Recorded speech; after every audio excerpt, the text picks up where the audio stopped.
부르겠습니다. 146장 부르겠습니다. 146장.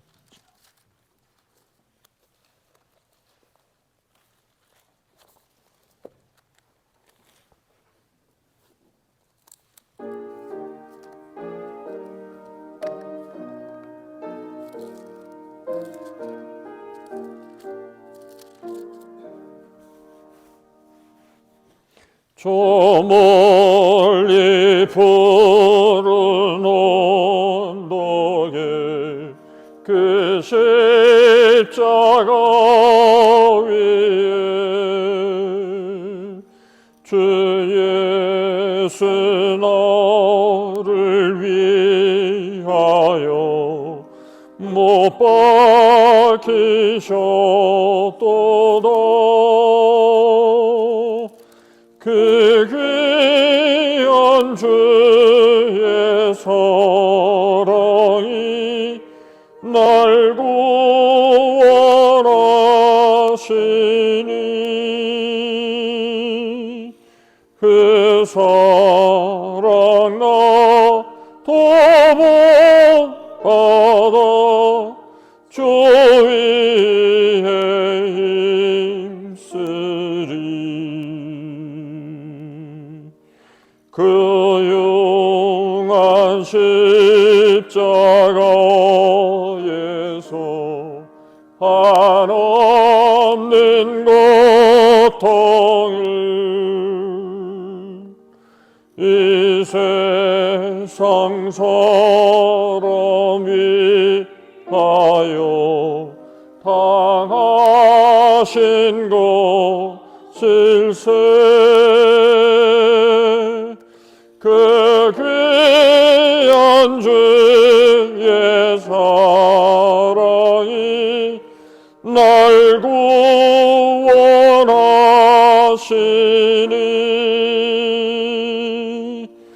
그 사랑 나 도움받아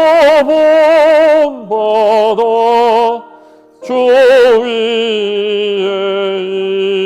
힘쓰리. 그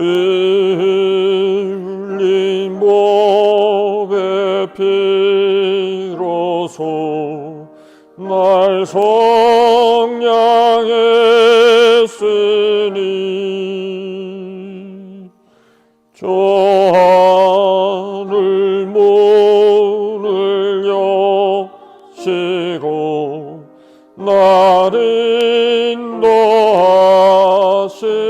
인도하시리. 그 귀한 주의 사랑이 날 구원하시니 그 사랑 나 도움받아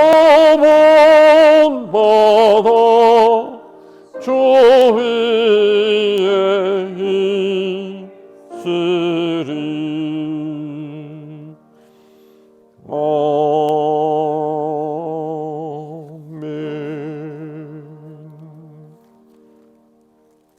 아멘. 오늘부터 사순절이 시작이 됩니다. 사순절이 시작되는 수요일을 제2의 수요일 또는 성회 수요일 이렇게 부릅니다. 주님의 십자가를 생각하면서 40일 동안 우리는 주님의 이 땅에서의 삶을 되돌아보고 주님이 걸어가신 그 길 우리도 함께 뒤따라 갈 수 있는 참된 주님의 제자로서의 삶을 살아갈 수 있기를 바랍니다. 우리 다 같이 함께 묵도하심으로써 우리 성회 수요 예배 하나님 앞에 드리겠습니다.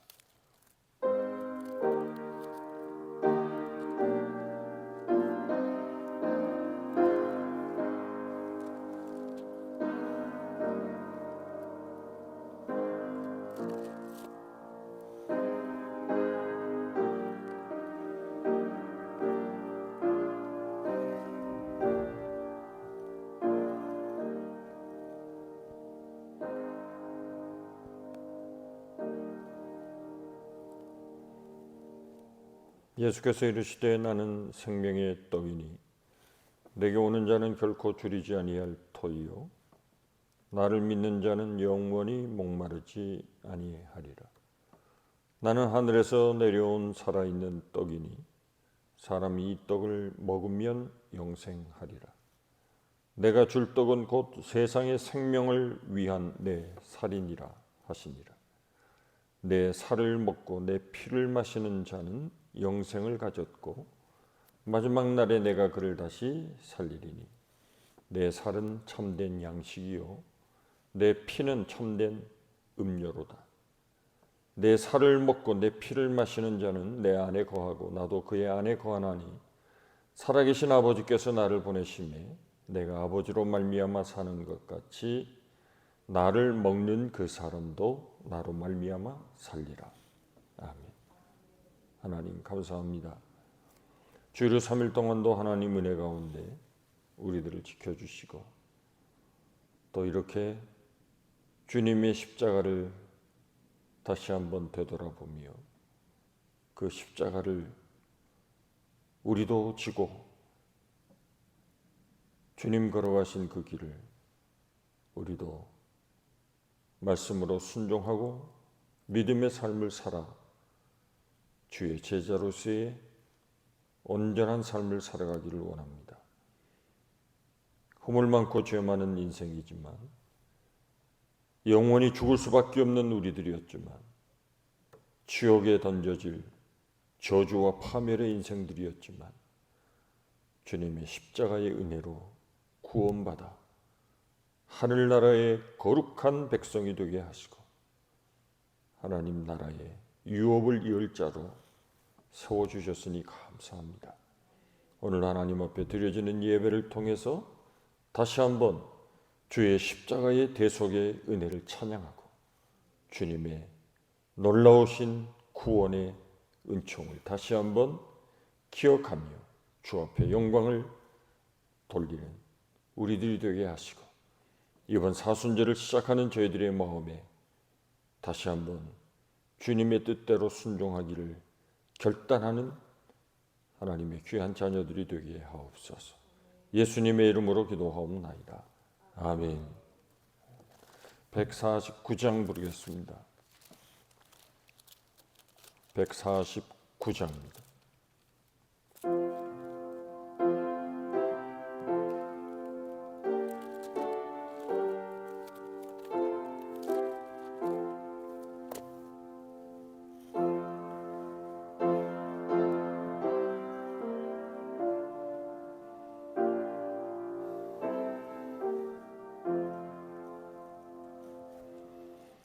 주 달려주는 십자가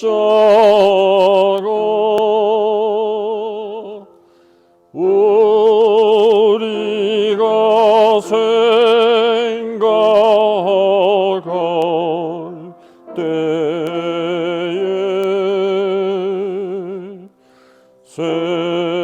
세상에서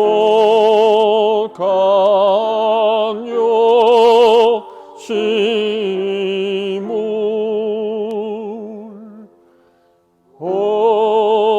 헛된 줄 알고 버리네.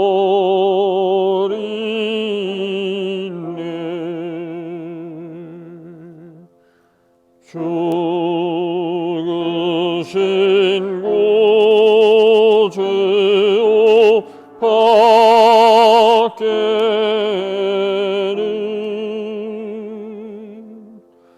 자랑을 말게 하소서.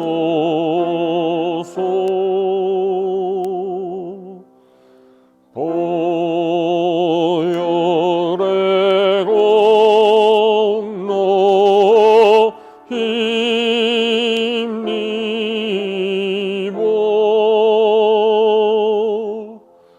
교만한 마음을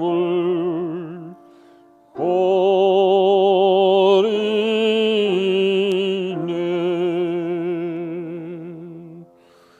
못 박힌 손 말고 오니 근접이 나타내셨네.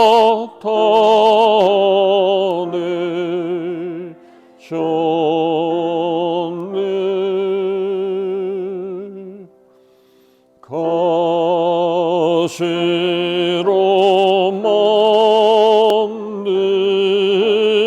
멸류관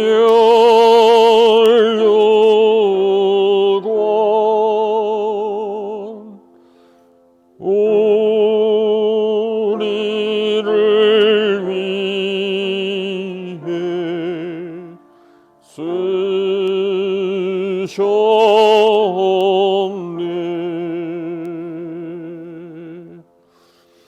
온 세상 만물 가져도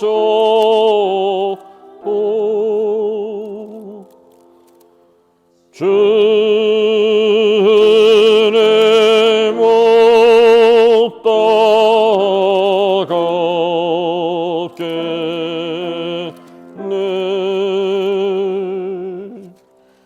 놀라운 사랑 받은 너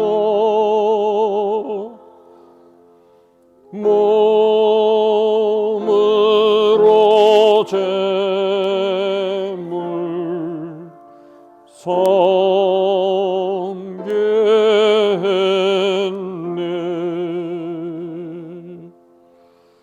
아멘.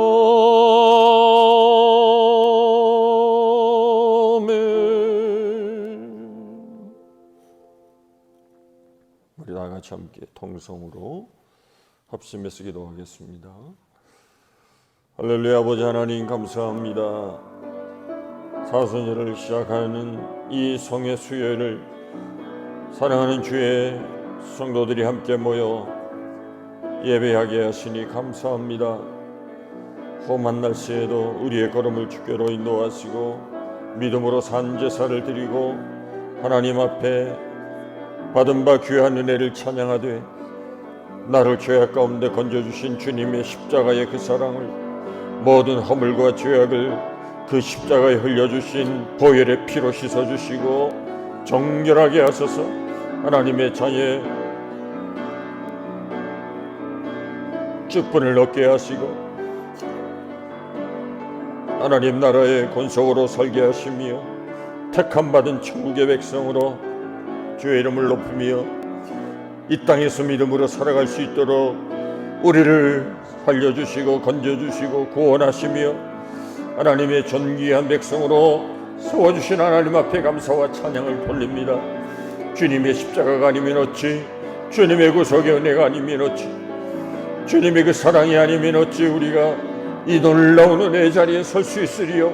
하나님 아버지여, 다시 한번 우리를 불쌍히 여겨주시고 날마다 하나님의 은혜로 산다고 하지만 주님 앞에 감사하지 못하고 주님 앞에 영광을 돌리지 못했던 우리들의 불신앙과 연약함을 용서하여 주시며 오늘 하나님의 은혜로만 우리를 축복해 주시고 그 십자가의 사랑을 다시 한번 회복하게 하시고 그 십자가의 능력을 다시 한번 우리에게 피워주시고 그 십자가의 은총을 찬양하며 하나님 앞에 영광을 돌리며 일생을 살아갈 수 있도록 우리 모두를 복날이고 주옵소서. 오늘 하나님 앞에 와사오니 예배를 주님이 받으시고 영광을 받으시며 하나님의 은혜와 주님의 거룩한 은총으로 다시 한번 새롭게 하여 주옵소서. 하나님 우리와 함께 하심을 믿습니다. 주의 복으로 채워주실 줄 믿습니다. 오늘도 하나님의 말씀으로 새롭게 하여 주실 줄로 믿습니다. 진정한 하나님의 백성으로 삼아 주옵소서. 하나님이 이 성전 가운데 임재하시고 하나님이 우리의 기도를 들으시며 오늘도 하나님이 주의 성령으로 말씀하시고 진리를 깨닫게 하시고 오늘 예배 가운데 임재하시는 하나님의 큰 영광을 보게 하여 주옵소서. 하나님 앞에 영광과 찬양을 돌립니다. 감사와 영광을 돌립니다. 예수님의 거룩하신 이름으로 기도하옵나이다. 아멘.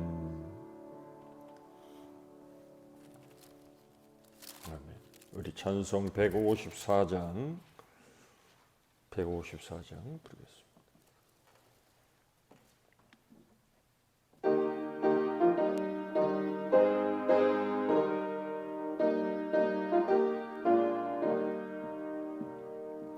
생명의 주여 멸류관 받으시옵소서.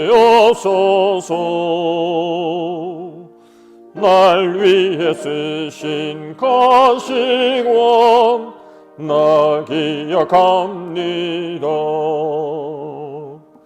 저 겟세마네 기도를 늘 기억하게 하시고 그 십자가의 은혜로 날 인도하소서. 누셨던 무덤 내게도 보이시옵소서. 잠드신 동안 천사가 굳게 지키었네.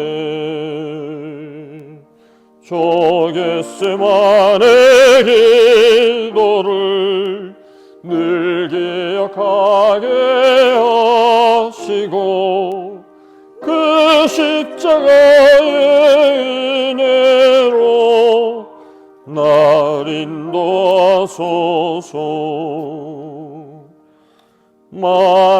마리아처럼 새벽에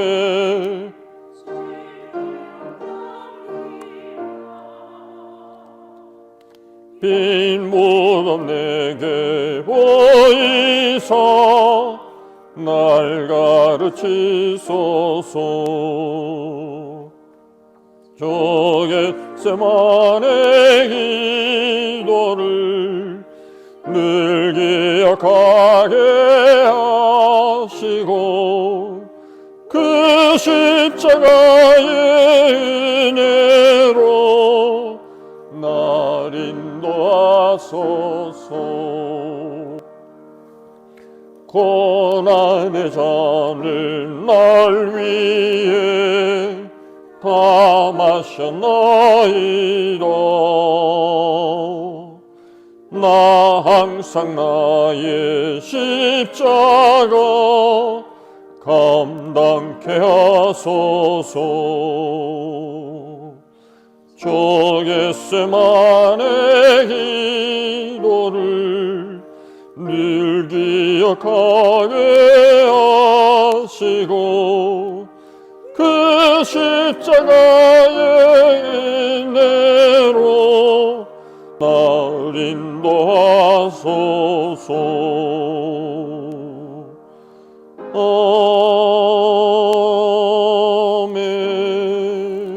아멘. 마가복음 계속 보겠습니다. 마가복음 11장 15절부터입니다.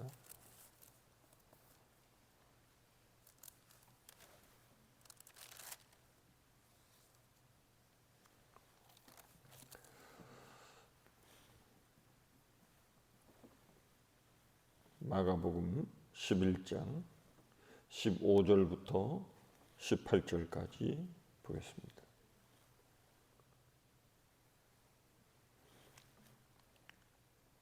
교독하겠습니다. 그들이 예루살렘에 들어가니라.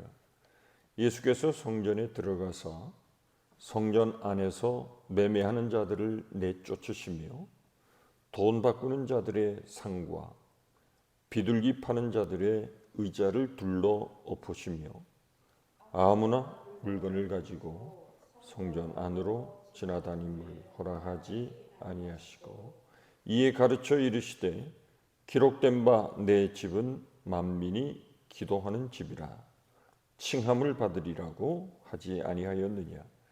너희는 강도의 소굴을 만들었도다 하시매 대제사장들과 서기관들이 듣고 예수를 어떻게 죽일까 하고 꾀하니 이는 무리가 다 그의 교훈을 놀랍게 여김으로 그를 두려워함일러라.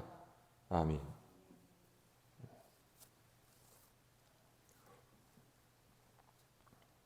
오늘 이 성경 본문은 예수님께서 성전을 깨끗하게 하신 사건을 기록하고 있습니다.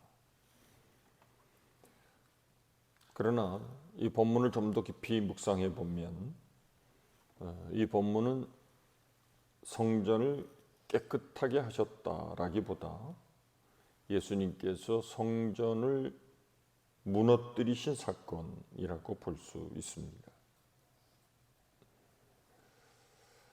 온유하시고 언제나 겸손하시고 긍휼과 자비가 풍성하신 예수님이셨지만 이 성전 안에서 벌어지는 일들을 보시는 예수님은 저들을 용서하실 수가 없었습니다. 그래서 매우 과격하게 행동을 하십니다. 이 오늘 본문은 지난 주일에 보았던 잎사귀가 무성했지만 열매가 없었던 그 무화과 나무를 저주하신 사건과 연결되고 있습니다. 잎사귀는 무성하지만 열매가 없었던 그 무화과 나무를 예수님께서 저주하셨습니다. 그런데 그 열매 없는 무화과 나무와 지금 성전에서 벌어지는 이 행태가 너무 흡사하고 닮아 있다는 것입니다. 지금 성전에서 무슨 일이 벌어지고 있죠? 매매가 이루어지고 있습니다. 오늘 본문을 보시면 15절에 성전 안에서 매매하는 자들을 내쫓으시며, 예수님께서 매매하는 자들 제일 먼저 내쫓으셨습니다. 장사를 했다는 것이죠. 성전과 장사하는 곳은 어울리지가 않습니다. 그런데 이 성전이 지금 시장처럼 되어 있습니다. 사람들이 물건을 사고 팔고 하는, 그것도 하나님이 거룩하다 지정해 주신 이 성전 안에서 그런 일이 지금 벌어지고 있습니다.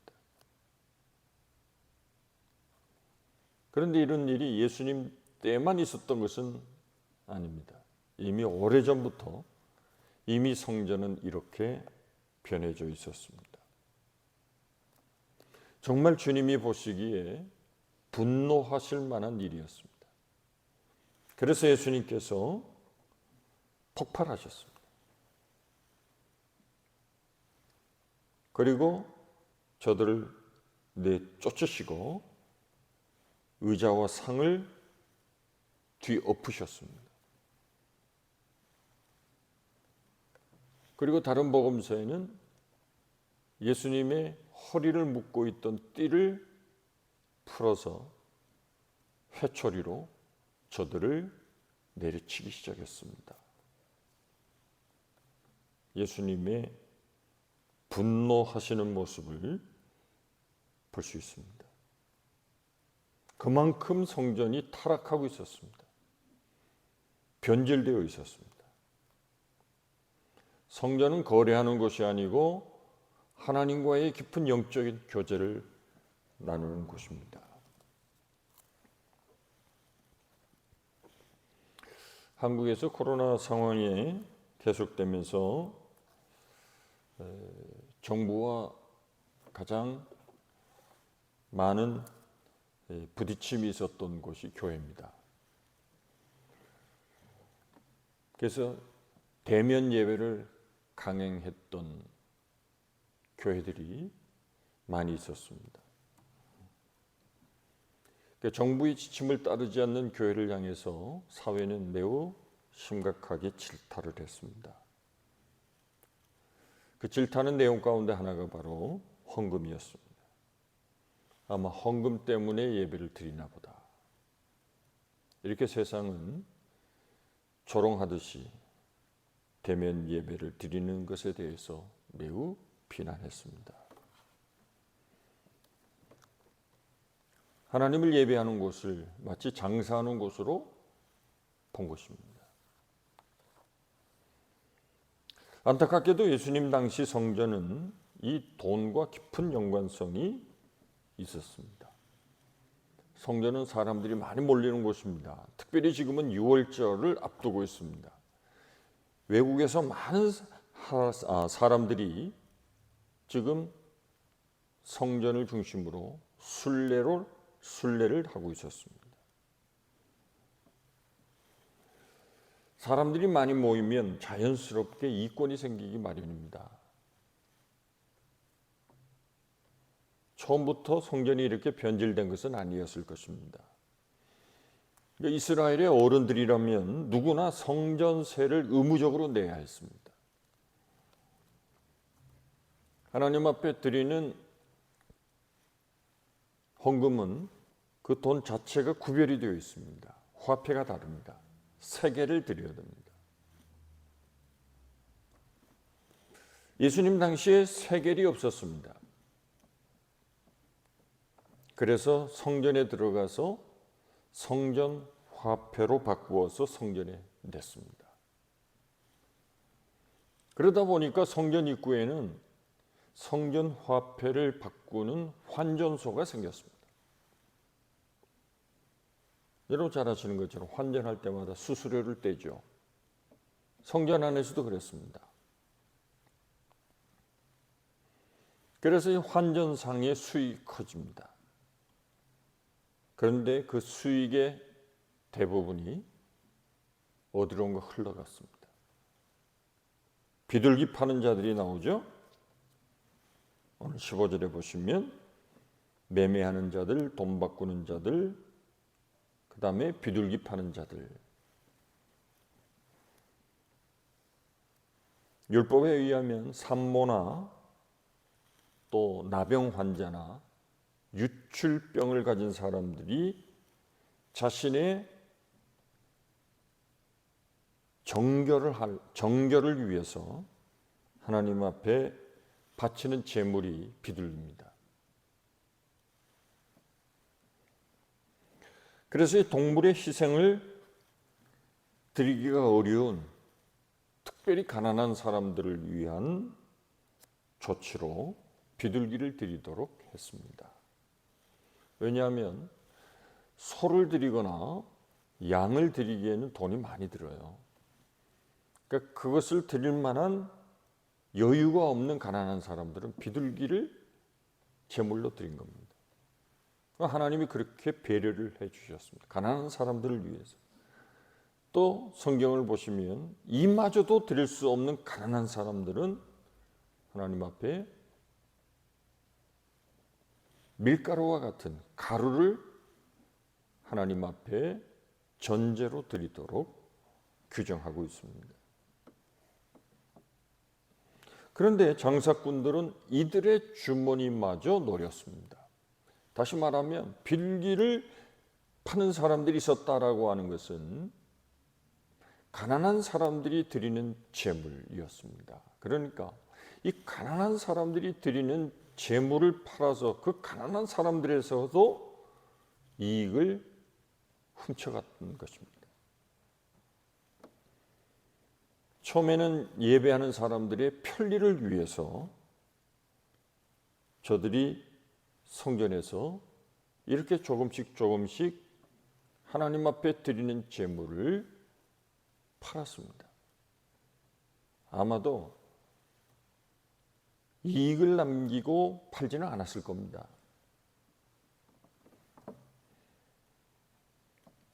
여러분 생각해 보십시오.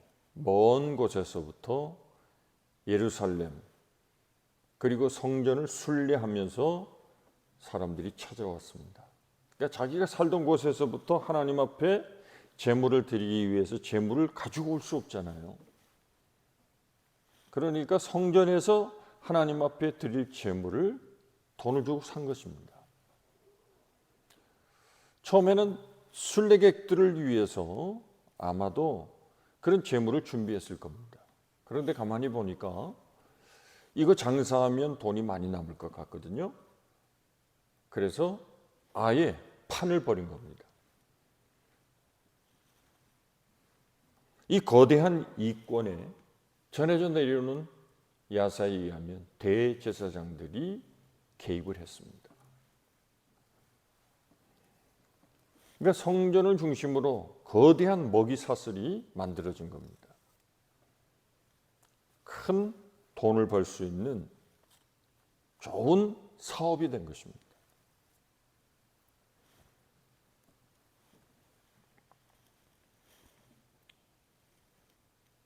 돈과 이권이 끼어들면 돌아올 수 없는 강을 건너게 됩니다.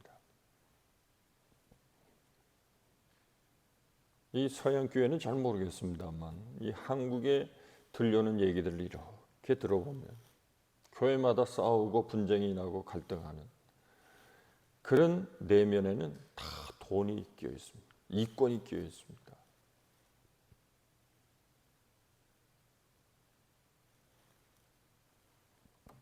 교회 리모델링을 한번 하면 큰 교회 같은 데는 뭐 수십억씩 듭니다. 그러면 그 이권을 가지고 다투기 시작합니다. 자기가 아는 업자를 선정해 달라고. 또 저쪽에서는 또 저쪽대로 자기가 아는 사람을 또 써달라고 얘기합니다. 그래서 만일 자기가 추천한 사람이 되면 반드시 추천한 사람에게 리베이트가 돌아옵니다. 그 이권이 많이 남거든요. 그래서 늘 그런 문제로 싸우는 겁니다. 여러분, 교회가 가장 중요히 여겨야 될 것이 예배입니다. 우리는 하나님 앞에 진정한 예배를 드리기 위해서 우리의 모든 마음을 그것에 집중할 수 있어야 합니다. 예배보다 더 우선되는 것이 있습니까? 교회의 예배보다 더 중요한 것이 있습니까? 오늘 보면 17절을 보십시오. 이에 가르쳐 이르시되 기록한 바 내 집은 만민이 기도하는 집이라 칭함을 받으리라고 하지 아니하였느냐. 너희는 강도의 소굴을 만들었도다. 예수님 당시의 성전의 두 가지 모습입니다. 하나는 뭡니까? 마치 시장의 장터와 같은 곳. 두 번째는 강도의 소굴과 같은 곳이었습니다.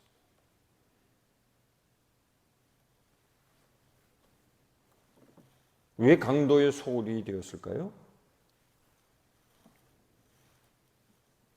불법적인 방법으로 사람들의 돈을 뺏어갔습니다. 날 강도들이죠. 칼만 들지 않았을 뿐이지 수많은 순례자들에게서 돈을 탈취한 것입니다. 제사장들과 대제사장은 어떻게 하면 돈을 더 벌 수 있을까? 이 일에 몰두했습니다. 이런 모습을 보시고 예수님은 저들이 행하는 모든 일을 불법이라고 말씀하셨고 저들이 파는 모든 장사판을 뒤집어 엎으시고 내 집은 만민이 기도하는 집이라. 예수님의 자기 주장입니다. 교회가 어떤 것입니까? 첫째, 내 집입니다. 하나님의 집이라는 겁니다. 예수님께서 내 집은 만민이 기도하는 집이다. 성전은 하나님의 집입니다. 두 번째는 기도하는 집입니다. 이것이 지금 강도의 소굴로 바뀌어져 있는 겁니다. 강도들이 돈을 훔치고 빼앗으면 그 돈을 숨기는 곳이 있죠. 그죠? 옛날에는 그 숨기는 곳을 소굴이라고 그랬습니다.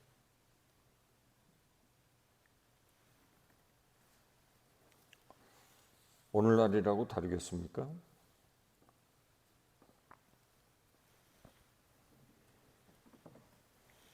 하나님 앞에 드리는 예물은 믿음으로 드리는, 정말 신앙의 고백을 담아서 감사함으로 드리는 그 예물이 하나님 앞에 봉헌이 되는 겁니다. 세상에서는 온갖 못된 짓을 다 하고 탈세하고 편법을 통해서 부자가 됐다고 그 번 돈을 가지고 하나님 앞에 헌금을 낸다면 그 돈이 쌓여진들, 그 돈이 아무리 많은들 그것은 오늘날도 강도의 소굴이 될 수밖에 없는 겁니다. 강도의 소굴은 강도들이 숨는 곳입니다. 죄를 짓고 난 다음에 그들은 자신의 안식처를 만들었습니다. 당시 사람들은 성전을 강도의 소굴로 삼았습니다.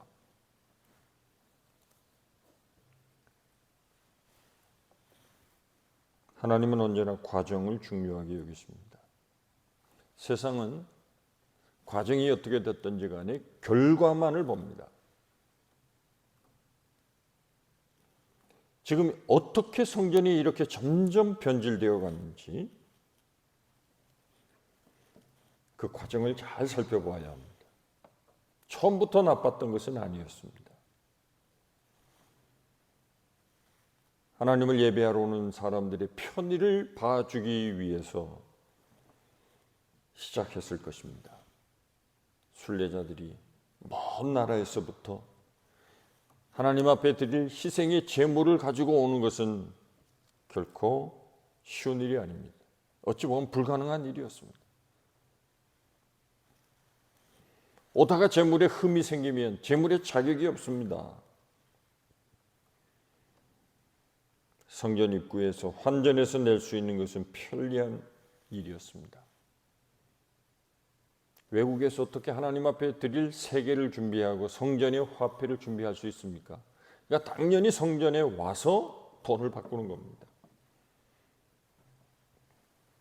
이런 편리함을 자꾸 추구하다 보니까 유혹이 생기는 겁니다. 편리를 계속 추구하면 편리주의가 됩니다. 여러분, 영적 세계에도 이런 편리주의가 들어오면 굉장히 위험합니다. 하나님께서 왜 제물을 그렇게 힘들게 드리도록 하셨는지 압니까? 짐승을 죽이고 가죽을 벗기고 피를 뽑아내고 뼈에서 살코기를 골라내고 내장에서 구분하고, 그래서 하나님 기뻐하시는 살코기를 제단에 올려놓고 태우는 겁니다. 그만큼 값비싼 대가를, 많은 희생의 시간을 필요로 하는 겁니다. 하나님은 그런 예배를 받으시기를 원하시는 겁니다. 하나님이 고기를 드시지 못해서 고기를 바치라고 하십니까?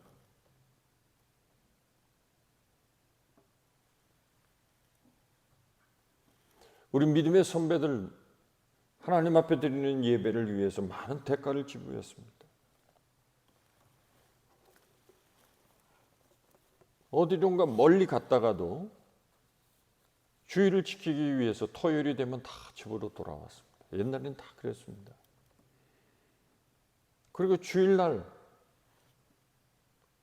돈 거래를 하지 않기 위해서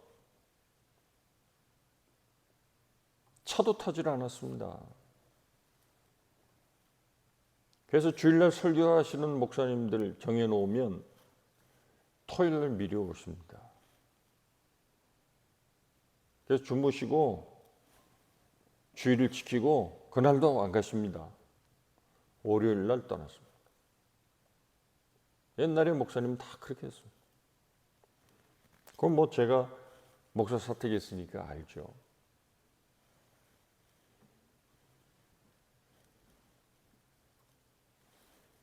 헌금도 그냥 주머니에 놓고 오지 않습니다. 여러분 잘 아시듯이 옛날엔 다리미로 다 헌금을 이렇게 데렸습니다.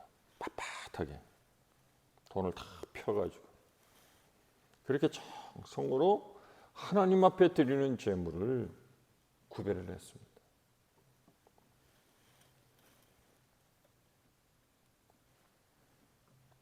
편리주의가 물질주의와 함께 들어온 것입니다. 교회로.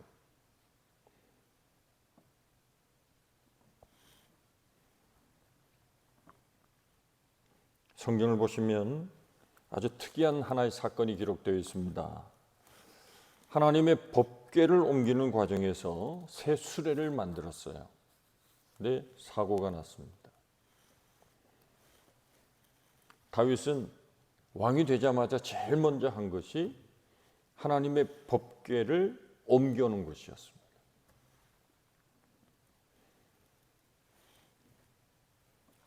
근데 이 우사라고 하는 사람이 수레를 만들었습니다. 좋은 새 수레를 만들었어요. 그리고 그 위에 법궤를 올려놨습니다. 그리고 소를 몰고 가다가 갑자기 한 사건이 일어났어요. 소가 갑자기 날뛰기 시작하는 겁니다. 그러니까 법궤가 수레에서 떨어지게 됐습니다. 그러니까 우사가 하나님의 법궤가 떨어지는 것을 막기 위해서 법궤를 만졌습니다.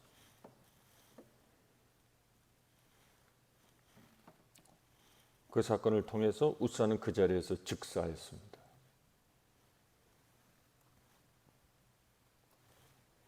다윗은 너무 실망이 됐습니다. 하나님의 법궤를 옮겨오는 것을 가장 기쁘게 여겼습니다. 그 하나님의 법궤가 오는 것을 보면서 너무 기뻐했는데 그 기뻐해야 될 순간에 이런 엄청난 사건이 벌어진 겁니다. 왜 그랬습니까? 하나님께서 법궤를 옮길 때는 반드시 레위의 후손 가운데 고핫 자손이 하나님의 법궤를 어깨에 메고 옮기도록 그렇게 성경에 정해 놓으셨습니다. 아예 규정해 놓으셨습니다.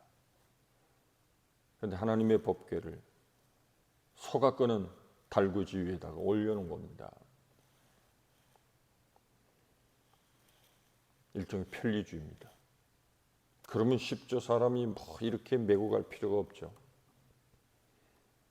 소가 절절절 끌고 가면 되는 거 아닙니까? 하나님의 일에는 편리주의가 없습니다. 근데 오늘날은 예수 믿는 것을 너무 편하게 믿으려고 합니다.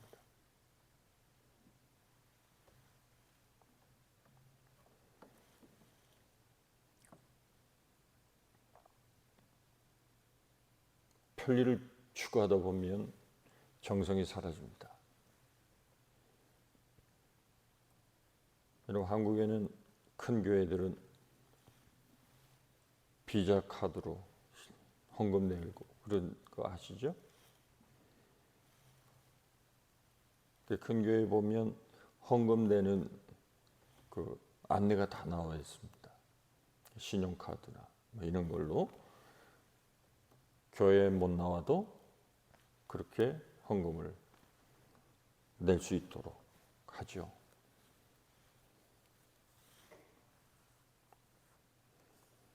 우리는 코로나를 통과하면서 하나의 큰 문제가 생겼습니다. 온라인 예배를 드리다 보니까 굳이 힘들게 교회에 나올 필요가 있나? 그냥 온라인으로 예배 드리는 것도 예배니까 하고 사람들이 이제 교회를 나오지 않고 온라인으로 집에서 예배를 드리려고 합니다. 편하니까.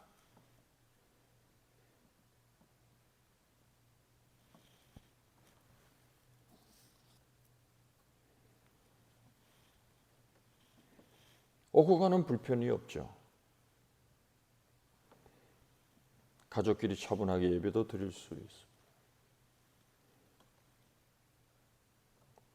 그래서 굳이 교회에 나올 필요가 없다는 결단을 하시는 분들도 있습니다. 저는 그 빌미를 교회가 주었다고 생각합니다.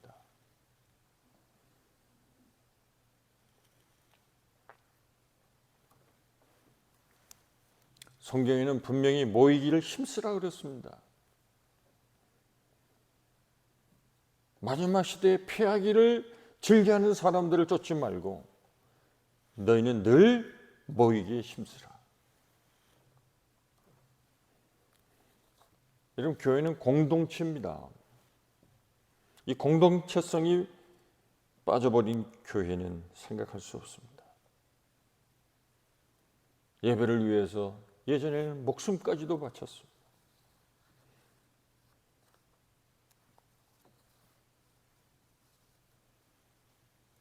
하나님을 예배하는 이 소중한 사명을 위해서는 그 과정 하나하나도 중요한 것입니다.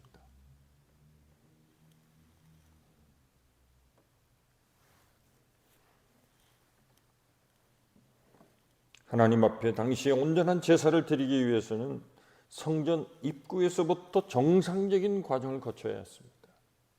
제사장이 제물을 확인합니다. 흠이 있는지 없는지. 하나님 앞에 드려질 제물인지 아닌지를 제사장이 확인하고 허락을 해야 하나님 앞에 드려지는 제물이 되는 겁니다. 근데 예수님 당시에는 이미 그런 것은 다 사라졌습니다.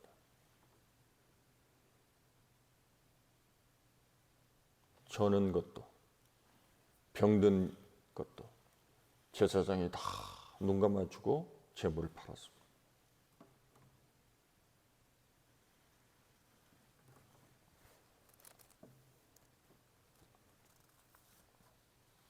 사실 예배는 하나님 앞에 드리는 모임, 그리고 그 이후의 삶, 이 모든 것을 다 포함합니다.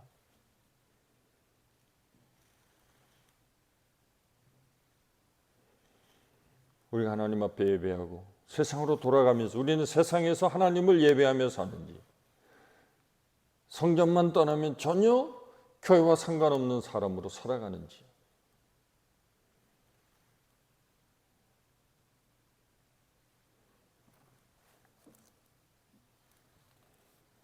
여러분, 돈의 위력이 얼마나 큽니까? 하나님과 대항할 수 있는 가장 강한 신이 만몬의 힘입니다. 예수님마저도 두 주인을 섬길 수 없다고 그랬습니다.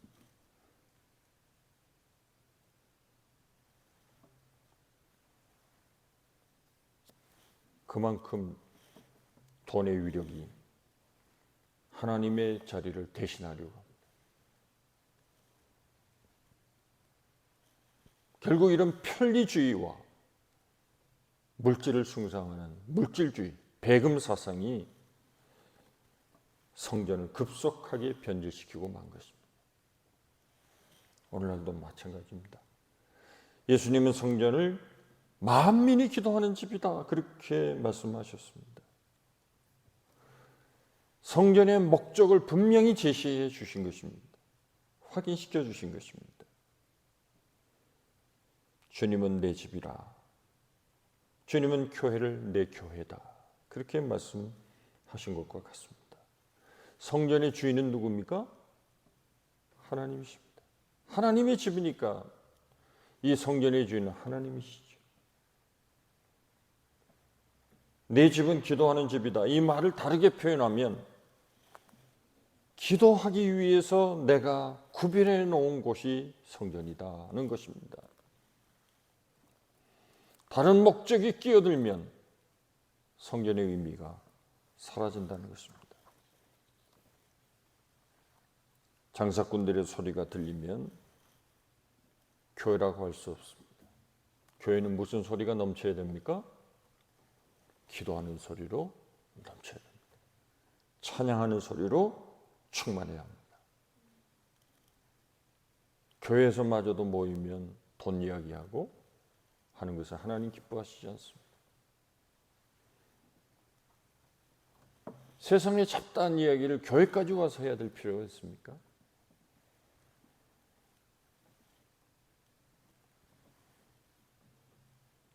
오늘 우리는 하나를 분명하게 선택해야 합니다. 정말 우리는 하나님을 향하여 살아가고 있는가? 아니면 인간의 욕망을 위해서 살아가고 있는가? 정말 우리는 하나님을 기쁘시게 해드리고 하나님께 영광을 돌리며 살아가는 삶을 추구하고 있는가? 아니면 내 인생의 만족을 위해서 살아가고 있는가?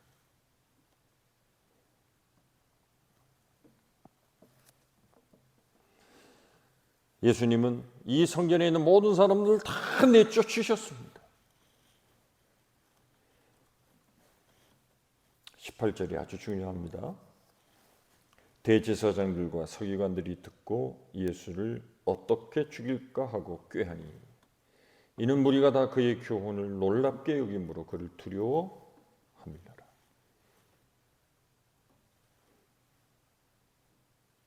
본격적으로 대제사장과 서기관들이 예수를 죽이려고 의논하기 시작합니다. 이 사건 이후에 대제사장들과 제사장들의 의도가 다 드러났습니다. 지금까지 행해온 모든 것은 다 대제사장들과 제사장들의 묵인하에 진행되어 왔던 일들입니다. 이제 이것이 다 정체가 드러난 것입니다.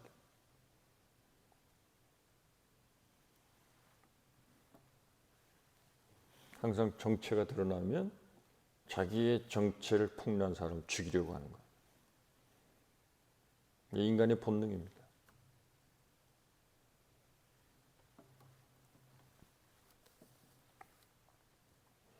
우리 마태복음 21장에 있는 말씀 한번 보실까요?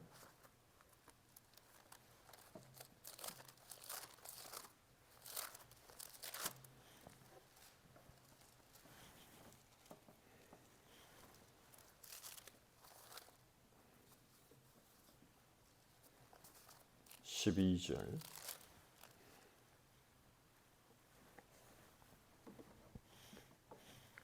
똑같이 시작하죠. 13절도 같습니다. 이제 14절을 보십시오. 맹인과 전언자들이 성전에서 예수께 나오매 고쳐주시니. 성전에 누구가 남아 있습니까? 장사하는 사람들은 다 내쫓으셨습니다. 이제는 정말 예수님이 필요한 사람들만 남은 겁니다. 예수님이 아니면 살 수 없는 사람들, 앞을 보지 못하고 저는 자들, 정상적으로 살아갈 수 없는 사람들, 정말 예수님의 은혜가 아니면, 그분의 치유가 아니면 살아갈 수 없는 사람들이 예수님께 나왔습니다.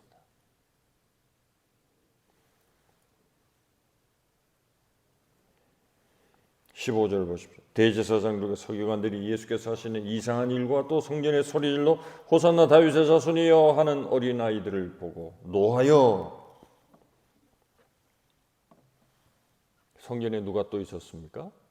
어린아이들이 남아있습니다.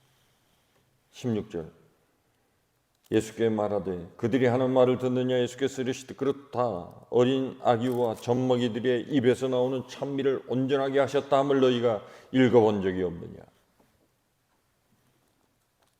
성전에서 어린아이들이 찬미를 하기 시작했어요. 호산나 다윗의 자손. 성전에서 꼭 필요한 사람들, 정말 예수님의 도움 필요한 사람, 정말 예수님을 찬미하는 사람, 예수님이 행하시는 일들을 찬송하고 그분의 은혜를 높이는 사람들, 이런 사람들만 교회에 남게 된 겁니다. 그리고 예수님은 다른 사람들은 다 내어 쫓으셨습니다.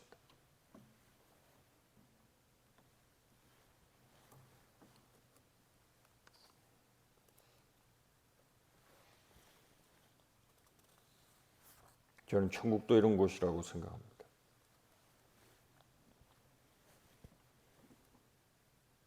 아무리 좋은 제물을 드려도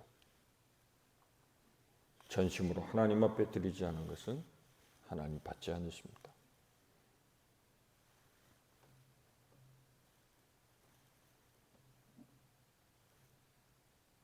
어찌 보면 예수님은 맹인과 전언자들, 어린아이와 같은 연약한 자들, 이런 자들의 찬미와 저들의 기도를 들으시고 고쳐주시고 회복시키시고 그 찬양들을 통해서 영광을 받으신 겁니다. 누가복음 21장 한번 보실까요?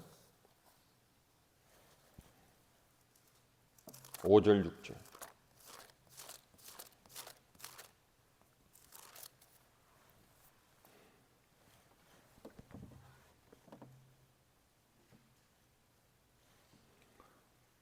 누가복음 21장 5절.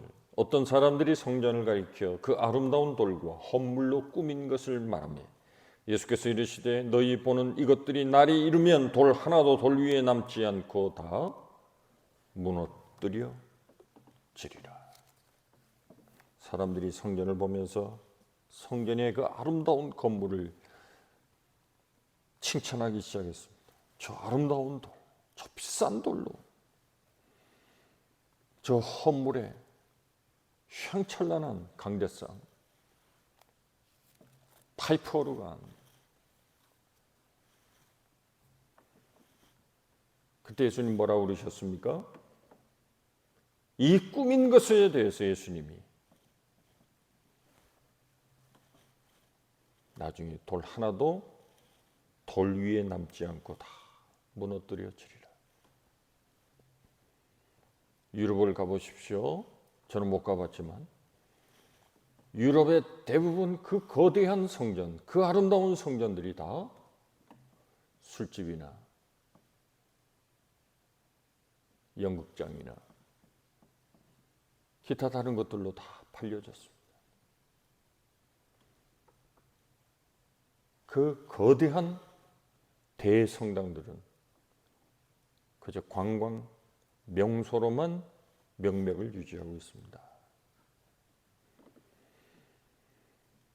예수님의 말씀처럼 AD 70년에 로마에 의해서 예루살렘 성전은 완전히 무너졌습니다. 완전히 회파되었습니다. 역사 속에 사라졌습니다. 여러분, 목적을 상실하면 존재의 이유가 함께 사라지는 겁니다.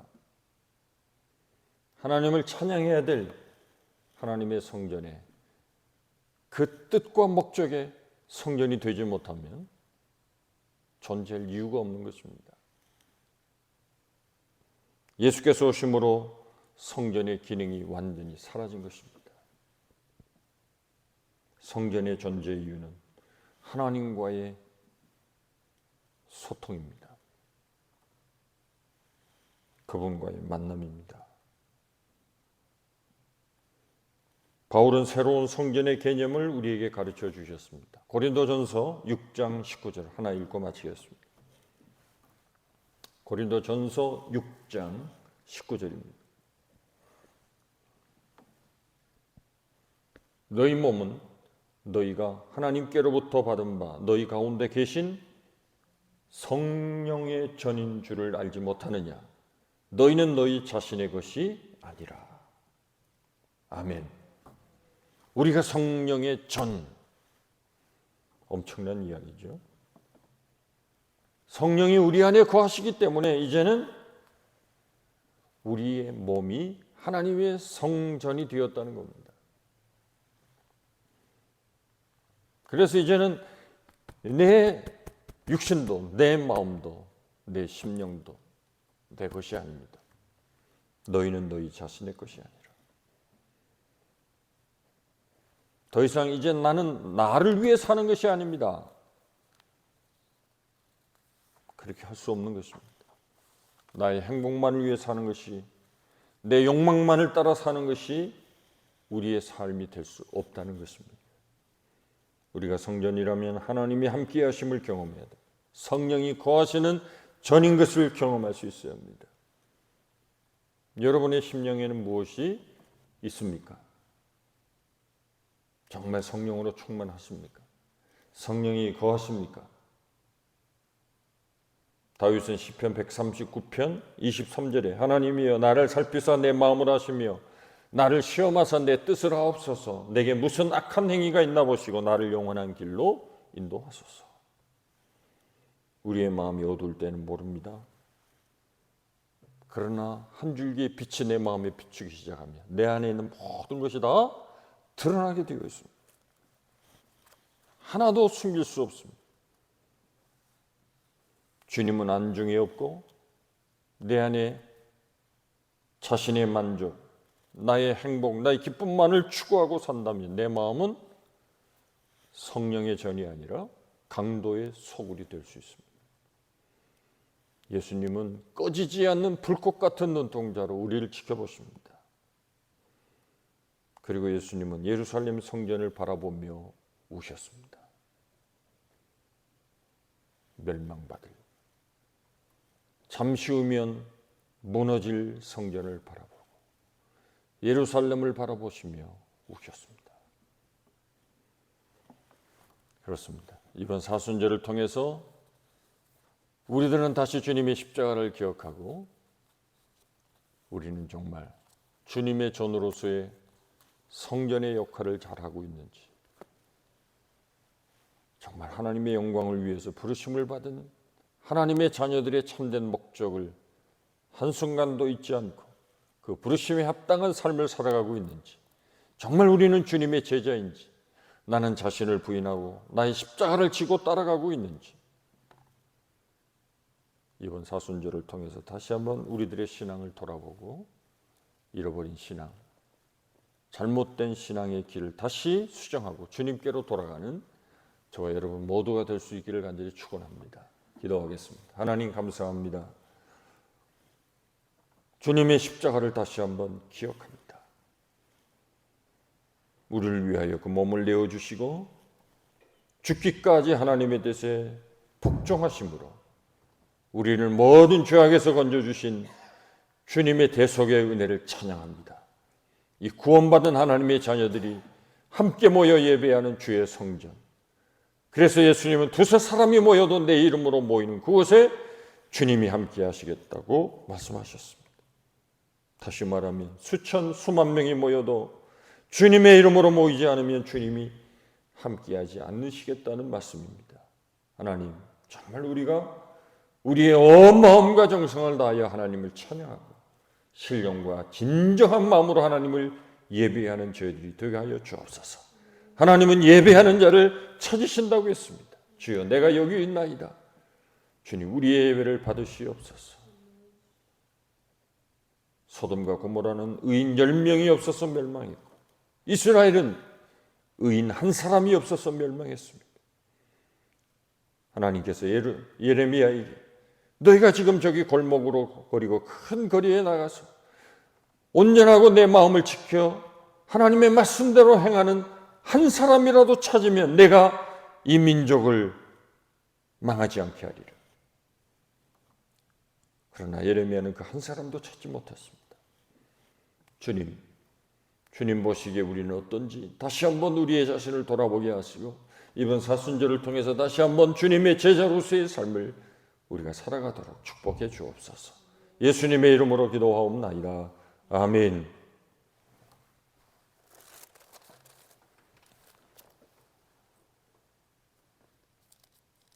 (323장) 부르겠습니다. 323장입니다.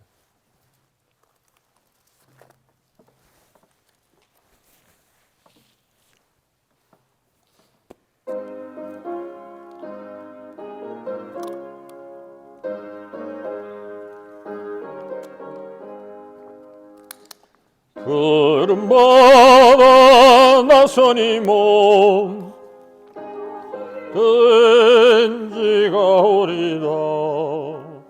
괴로우나 즐거우나 주만 따라가리니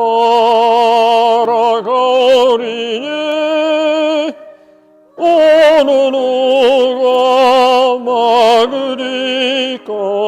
죽음이 늘 막으리까. 어느 누가 막으리까. 죽음이 늘 막으리까. 아골골짝 빈들에도 복음 들고 가오리다. 소돔 같은 거리에도 사랑아 곧 찾아가서 종의 몸에 지닌 것도 아낌없이 드리리. 나 종의 몸에 지닌 것도 아낌없이 드리리라. 전귀 영광 모든 권세 주님 홀로 받으소서. 멸시 전대 십자가는 제가 지고 가오리로. 이름 없이 빛도 없이 감사하며 섬기리라. 이름 없이 빛도 없이 감사하며 섬기리라. 아멘.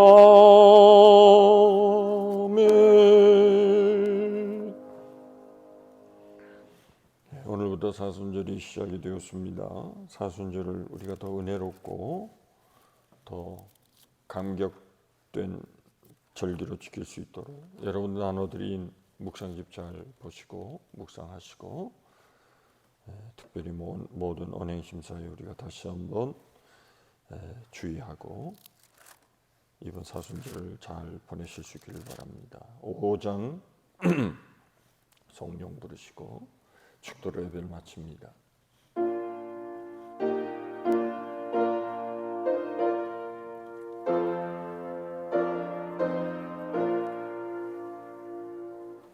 이 천지가 물들어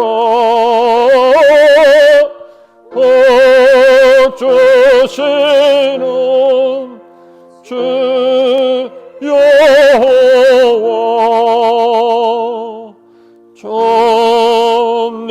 전능성부 성자 성령 찬송하고